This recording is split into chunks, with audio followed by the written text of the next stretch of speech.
의료 로봇 기업 큐렉소. 이 이름 들어보셨나요? 한때는 정말 회사의 존폐를 걱정해야 할 만큼 큰 위기를 겪었지만 이걸 오직 기술력 하나로 정면 돌파하고 지금은 더 큰 성장을 준비하고 있는 회사입니다. 그래서 오늘 이 큐렉소라는 기업이 걸어온 길, 그리고 앞으로 걸어갈 길을 투자자의 시선으로 한번 제대로 파헤쳐 보겠습니다. 자, 오늘 우리가 살펴볼 내용인데요. 먼저 큐렉소가 도대체 뭐 하는 회사인지부터 시작해서요. 이 회사를 거의 쓰러뜨릴 뻔했던 인도 이야기, 그리고 어떻게 이걸 극복했는지 볼 겁니다.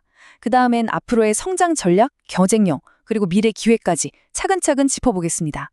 자, 그럼 첫 번째 이야기부터 시작해볼까요? 큐렉소, 도대체 어떤 회사일까요? 그리고 이 거대한 글로벌 의료 로봇 시장에서 어떤 플레이어인지 지금부터 한번 알아보겠습니다. 쉽게 말해서 큐렉소는 정형외과, 특히 인공관절 수술 로봇을 만드는 회사입니다.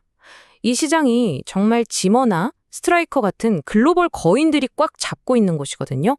그런데 큐렉소는 바로 이 시장에서 말하자면 기술력이라는 무기 하나만 믿고 덤벼드는 아주 흥미로운 도전자 같은 회사라고 보시면 됩니다. 물론 사업 영역을 보면 수술 로봇 말고도 재활 로봇이나 임플란트 유통, 심지어는 식품 원재료 무역 사업까지 이것저것 하고 있긴 합니다. 하지만 솔직히 말해서 투자자인 우리가 진짜 주목해야 할 건 딱 하나입니다. 바로 이 회사의 미래 성장 동력, 핵심 기술인 이 수술 로봇이에요. 나머지는 부수적인 거라고 보셔도 무방합니다. 자, 큐렉소라는 회사를 이해하려면요. 이 이야기를 빼놓을 수가 없습니다. 어떻게 보면 이 회사의 운명을 바꿔놓은 사건인데요. 바로 2024년, 당시 가장 큰 시장이었던 인도에서 터진 일입니다. 이거 보세요. 정말 영화 같지 않나요? 해외 매출의 90%를 만들어주던, 그러니까 거의 모든 걸 걸었던 인도 파트너가 갑자기 배신을 한 겁니다. 자기들이 복제품을 만들겠다면서 주문을 뚝 끊어버린 거죠. 회사가 휘청거렸겠죠? 그런데 여기서 반전이 일어납니다. 그 복제품이 실패했어요. 왜냐? 큐렉소의 기술, 특히 그 정밀도를 따라올 수가 없었던 겁니다. 이 사건은 위기였지만 동시에 큐렉소 기술력은 진짜구나. 이건 아무나 따라할 수 있는 게 아니구나라는 걸 시장에 제대로 증명해버린 계기가 된 거죠. 인도에서 그 큰 위기를 겪고 나서 큐렉소는 교훈을 얻었습니다. 그리고 이제 본격적인 성장을 위해 아주 튼튼한 두 개의 기둥을 세우기 시작했는데요. 그 첫 번째 기둥이 뭔지 지금부터 한번 보시죠. 첫 번째 기둥은 바로 글로벌 시장 확장입니다. 간단해요. 인도에서 호되게 당해봤잖아요. 한 바구니에 모든 달걀을 담지 말라는 격언을 뼈저리게 느낀 겁니다. 그래서 이제 한 나라에 의존하지 않고 전 세계로 뻗어 나가겠다는 거죠. 자, 이게 바로 그 계획을 보여주는 로드맵입니다. 굉장히 중요해요. 보세요. 올해 2025년 3월에 까다롭기로 소문난 일본 시장 뚫었고요. 올해 말, 그러니까 2025년 12월까지는 유럽 CE 인증을 받을 걸로 기대하고 있습니다.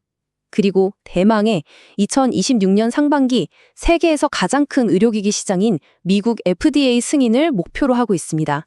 이게 다 계획대로만 된다면 큐렉소는 완전히 다른 레벨의 회사가 되는 겁니다. 그리고 이게 그냥 계획에만 그치는 게 아닙니다. 벌써부터 성과가 나오고 있어요. 불과 2년 전인 2023년만 해도 인도 매출이 90%였는데 지금 보세요. 61%까지 떨어졌죠. 그 빈자리를 말레이시아, 러시아, 인도네시아 같은 다른 나라들이 채워주고 있는 겁니다. 훨씬 건강한 구조가 된 거죠. 이제 한 나라가 흔들려도 회사가 휘청거리지 않는 안정적인 포트폴리오를 갖추게 된 겁니다.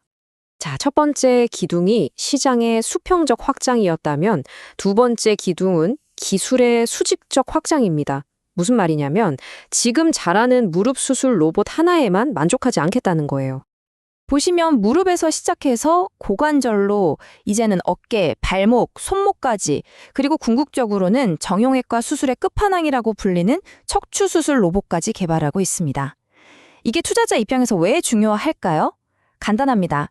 로봇 하나로 할 수 있는 수술이 늘어날수록 큐렉소가 벌어들일 수 있는 돈의 크기, 즉 전체 시장 규모가 어마어마하게 커지는 거니까요. 좋습니다. 성장 전략은 알겠는데 그래서 이 거인들이 버티고 있는 시장에서 큐렉소가 뭘로 싸울 수 있을까요? 무기가 있어야 할 거 아니에요. 바로 그 핵심 무기가 두 가지가 있습니다. 개방성과 기술력. 하나씩 뜯어보죠. 첫 번째 무기는 개방형 플랫폼입니다. 이게 스마트폰으로 치면 경쟁사들은 아이폰 같은 거예요. 자기들 회사 임플란트만 써야 합니다. 비싸도 어쩔 수 없어요. 그런데 큐렉소는 안드로이드 폰 같은 겁니다. 어떤 회사 임플란트든 다 갖다 쓸 수 있어요. 병원 입장에서는 어떨까요? 당연히 선택권도 넓어지고 비용도 아낄 수 있으니 큐렉소 로봇을 선호할 수밖에 없겠죠. 이게 정말 강력한 무기입니다. 두 번째 무기는 완전 자동 기술입니다.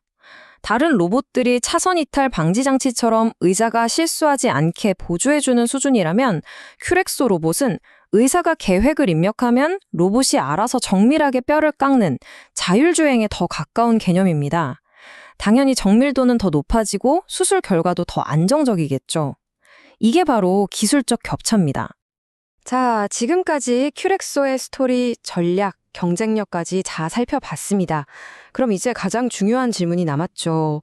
그래서 이 회사가 뛰어든 시장이 얼마나 크고 앞으로 얼마나 더 성장할 수 있을까요? 마지막 퍼즐을 맞춰보겠습니다. 보통 수술 로봇 하면 복강경 수술을 많이 떠올리시는데요. 그게 전체 시장이 한 70% 정도 됩니다. 큐렉소가 있는 정형외과 쪽은 아직 30% 정도예요. 근데 이걸 반대로 생각해보면 어떨까요? 아직 개척할 땅이 70%나 남아있다는 뜻이기도 합니다. 특히 정형외과 로봇 시장은 이제 막 열리고 있는 성장률이 아주 가파른 시장이거든요. 큐렉소는 바로 그 기회에 한가운데 서 있는 겁니다. 더 놀라운 건 뭔지 아세요? 우리나라가 로봇 수술에 굉장히 익숙한 편인데도 무릎 수술하는 병원 중에 로봇을 쓰는 곳이 아직 25%밖에 안 된다는 겁니다. 4곳 중 1곳만 쓰고 있다는 거죠. 그럼 나머지 3곳은요? 전부 큐렉소의 잠재 고객인 셈입니다. 국내 시장만 해도 먹을 파이가 이렇게나 많이 남아있는 거예요.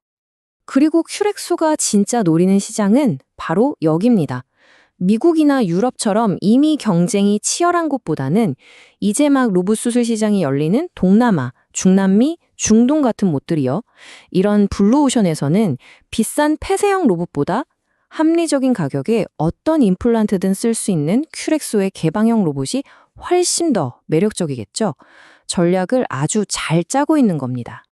자, 오늘 이야기를 마무리하기 전에 꼭 말씀드려야 할 중요한 내용이 있습니다. 오늘 분석해드린 내용은 종목 추천을 위한 영상이 아닙니다. 또한 투자 판단을 위한 근거 자료로 적합하지 않을 수 있으며 모든 투자의 최종 결정과 책임은 투자자 본인에게 있다는 점 다시 한번 강조해서 말씀드립니다.